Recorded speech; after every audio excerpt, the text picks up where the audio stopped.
تو چونکہ آپ نے دعویٰ کیا تھا کہ سلونی، پوچھو جو مجھ سے پوچھنا چاہتے ہو، تو ایک صحابی اٹھے، انہوں نے عرض کی کہ یا علی آپ یہ فرما دیجئے کہ شب قدر کون سی رات ہے؟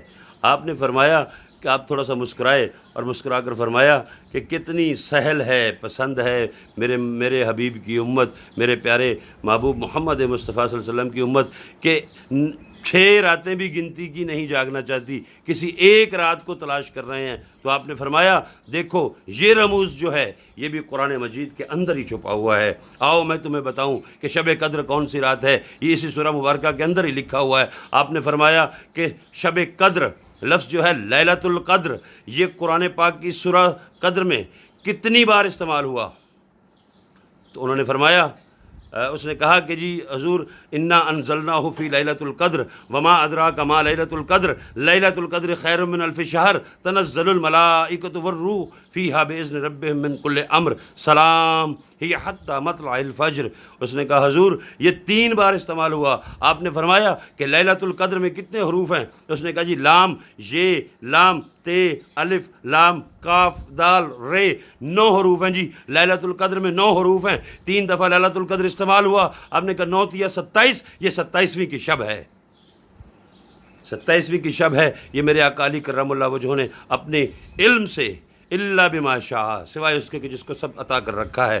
تو ہم آج جو ہے میرے مولا علی شیر خدا مشکل کشا کرم اللہ وجہہ کی جو گفتگو ہے شب قدر کے بارے میں، اس کے ہم نے اس کو استقبالیہ دے رہے ہیں کہ وہ شب قدر آ رہی ہے۔ اس شب قدر کے بڑے فضائل ہیں، بڑی فضیلتیں ہیں۔ حقیقت تو یہ ہے کہ وہ رات ہے عشق کی، عشق بڑا عرصہ ہو گیا جناب آپ سے بات نہیں ہو سکی۔ علامہ کاشف سلیمی صاحب السلام علیکم، کیسے ہیں آپ؟ خیریت سے ہیں؟ کاشف سلیمی صاحب آپ کے لیے عشق، یہ رات ہے عشق کی، عشق والوں کی کے لیے میں کچھ آپ کی نظر کیے دیتا ہوں کہ ہر وہ شخص جس نے اپنی نفسانی صفات کا لباس عشق سے چاک کر دیا، وہ حرص اور غیب سے کلیتاً پاک ہو گیا۔ اے عشق تو ہمارا کتنا اچھا جنون ہے، اے بڑے اچھے جنون والے عشق تو آباد رہ، تو شاد رہ، تو ہماری تمام بیماریوں کا طبیب ہے۔ اور اے عشق تو ہماری زندگی میں عزت قلبی ہے، اور ہماری قلب کی جو لطیفہ قلب ہے اس کی تو جان ہے۔ عزت و ناموس اور تکبر کا دوا ہے تو، عشق علاج، اگر میں بیمار ہوں تو اے عشق تو میرا علاج ہے۔ یہ عشق ہی تھا کہ جس کے ذریعے سے ایک پیکر بشریت مقدسہ کا پیکر عرش معلیٰ سے وراء الورا عالم لامکاں کے اس کنارے تک جا پہنچا۔ اور یہ عشق ہی تھا جس نے موسیٰ کو تجلی کا قرب دینے کے لیے طور پر بلایا، اور رب ذوالجلال نے طور کے اوپر اپنے نور کی جو روشنی ڈالی تو تجلی نور سے وہ طور جو ہے وہ رقص میں آیا، رقص دھمال میں آئی، دھمال جب آئی اس طور پر اس دھمال سے کلندر و عرفان کا مقام پا گیا، اور وہ طور تو کلندر و عرفان کا مقام پا گیا جبکہ عشق طور کی جان بن گیا، مست و بے خود ہو گیا۔ اس نے موسیٰ پر قرب کا نور جب لاشعور کی حالت میں جب اس نے موسیٰ پر قرب اپنے نور کی تجلی کا قرب عطا کیا تو اس نے اس کے دل پر جب جا کر چوٹ کی تو موسیٰ بے ہوشی کے عالم میں آئے، بے ہوشی کے عالم میں آ کر لاشعور کے عالم میں آئے، اور لاشعور میں جا کے عرفان و ابدیت اور زہد کے اعلیٰ سے اعلیٰ مقامات حاصل کرتے ہوئے اپنی پیغمبرانہ صلاحیتوں کو بروئے کار لاتے ہوئے وہ ہمیشہ کے لیے کلیم اللہ ہو گئے۔ وہ معرفت ملی، وہ ہوش ملا جو تا حیات قائم ہو گیا، اور بعد از حیات عارضی حیات ابدی میں کلیم اللہ ہو گیا۔ اے طالب زندہ محبوب سے عشق کر، حی یا قیوم سے عشق کر، اے طالب اس سے عشق کر جو زندہ ہے، جو ہر دم تیری جان میں اور تیری تیری نگہبانی میں ایک غنچہ ہے۔ غنچہ سمجھتے ہیں نا سلیمی صاحب؟ غنچہ کیا ہوتا ہے؟ غنچہ وہ پھول ہے کہ جس کی رات کلی کھلتی ہے اور کلی پھول بنتی ہے تو اس کے اوپر جوبن رہتا ہے، جب تک جوبن رہتا ہے تو پھر بلبل اس کے پاس آتا ہے، آ کر اس کو ترانے سناتا ہے، اس کو سر سناتا ہے، وہ سر عشق میں بدلتا ہے۔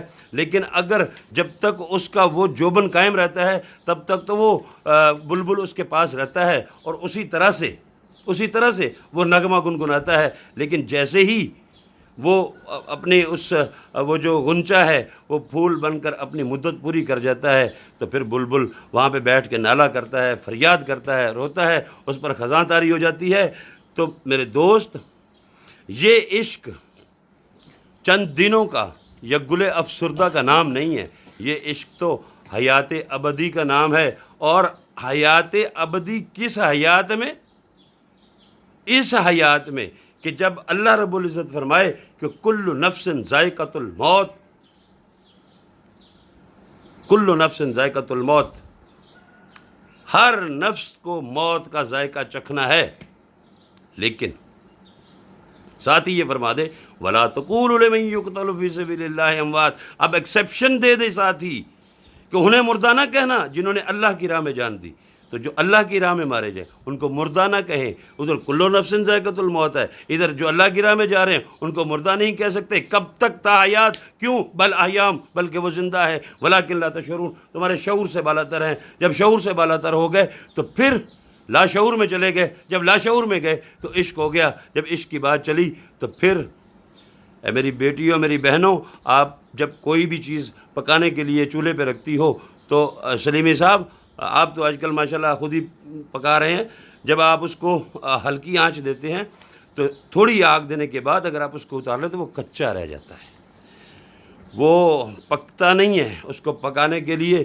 آپ کو مسلسل اس کو آگ دیتے رہنا پڑتا ہے، اس میں سے پانی اچھل اچھل کر نکلتا ہے، جو پانی اچھل اچھل کر نکلتا ہے پھر زمین پر گرتا رہتا ہے، وہ نکلتا رہتا ہے، پھر اس کی ایک تہہ جم جاتی ہے، پھر وہ پوری طرح سے پک جاتا ہے۔ جب وہ پک جاتا ہے تو پھر اس میں سے خوشبوئیں آتی ہیں، پھر اس کی تیاری ہوتی ہے۔ تو عشق کی مسلسل آگ سے آپ کی حیات پک جاتی ہے، آپ کی حیات ابدی ہو جاتی ہے۔ یہ کیسی بات ہے؟ لیکن اس کا شعور تمہیں نہیں ہے۔ اب شعور تمہیں لینے کے لیے لاشعور میں جانا پڑے گا، لاشعور میں جانے کے لیے عشق کرنا پڑے گا۔ تو شراب الست سے بے خود ہونا عشق ہے حضور، شراب الست سے، الست بربکم، شراب الست سے بے خود ہونا عشق ہے۔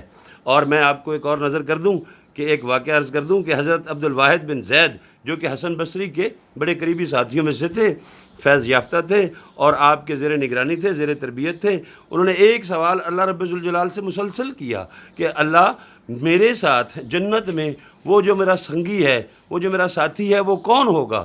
تو اللہ رب العزت نے فرمایا، اسے خواب میں اشارہ دیا کہ وہ جو آپ کی ہوگی اپنا سنگت میں جنت میں، ان کا نام ہے میمونہ سودا اور وہ کوفے کی رہائشی ہیں۔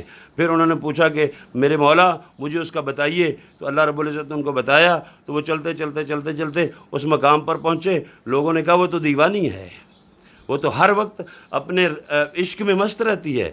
تو انہوں نے پوچھا کہ کہاں ہے؟ انہوں نے کہا باہر وہ بھیڑیں چرا رہی ہوگی، کہیں بکریاں چرا رہی ہوگی۔ وہ ڈھونڈتے ڈھونڈتے ایک مقام پر پہنچے تو انہوں نے دیکھا کہ نماز کا وقت ہے، تو میمونہ سودا جو ہے وہ نماز پڑھ رہی ہیں۔ جب نماز پڑھ رہی ہیں تو انہوں نے ایک عجیب آگے سامنے انہوں نے ایک لاٹھی رکھی ہے کہ اگر کوئی گزرنا چاہے تو گزر جائے، لیکن جو انہوں نے اپنے اوپر چادر اوڑھ رکھی ہے، اس چادر کے اوپر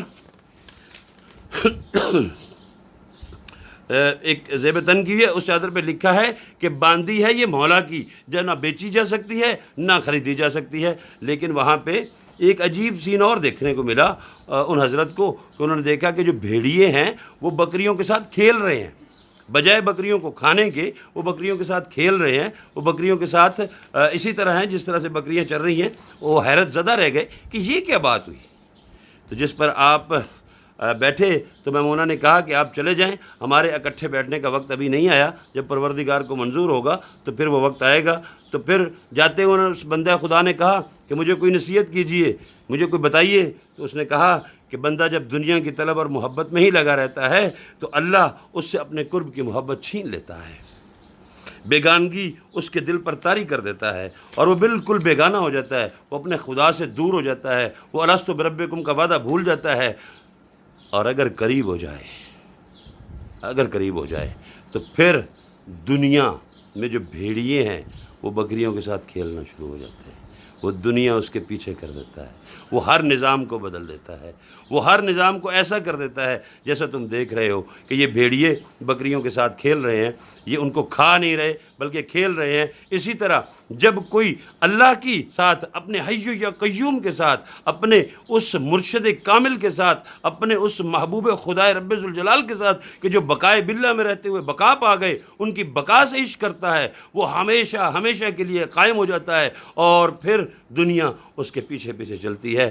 یہ ہے ایک استقبالیہ گفتگو تھی شب قدر کے بارے میں۔ تو انشاءاللہ تعالی شب قدر پر ہماری پوری نشست ہوگی، اور آپ لوگوں سے اس کے ساتھ ہی میں اجازت چاہوں گا۔ والسلام علیکم ورحمۃ اللہ وبرکاتہ۔ اللہ رب ذوالجلال نے ہمیں موقع دیا ہے، یہ رمضان شریف کے چند ہی دن رہ گئے ہیں، ان دنوں میں اپنے آپ کو پابند کیجئے صوم و صلات کا، اور جس قدر ہو سکے اس رب کائنات کا شکر ادا کیجئے، اور اپنے گناہوں پر استغفار کرتے ہوئے اللہ کے حضور تائب ہو جائیے۔ آج کی توبہ آپ کو دیکھیے، کوئی زندگی کا بھروسہ نہیں ہے، بہت تھوڑی زندگی ہے، اس نے ختم ہو جانا ہے، یہ بالکل ختم ہونے کے قریب ہے۔ یاد رکھیے کہاں سے ہم شروع ہوئے، جب ہمارے گرد و نواح میں اتنے لوگ تھے، ہمارے گھروں کے اندر کتنے افراد تھے، ہمارے گرد و نواح میں کتنے افراد تھے، ہمارے سکولوں کالجز یونیورسٹیز میں کتنے افراد تھے، اب مور دین 50% اس دنیا سے چلے گئے۔ تو ہم بھی تیاری کر لیں۔ اللہ رب ذوالجلال سب کو اللہ رب ذوالجلال کی بارگاہ میں مقرب ہونے کی توفیق عطا فرمائے اور اپنا قرب عطا فرمائے۔ وما لنا الا البلاغ۔ والسلام علیکم ورحمۃ اللہ وبرکاتہ۔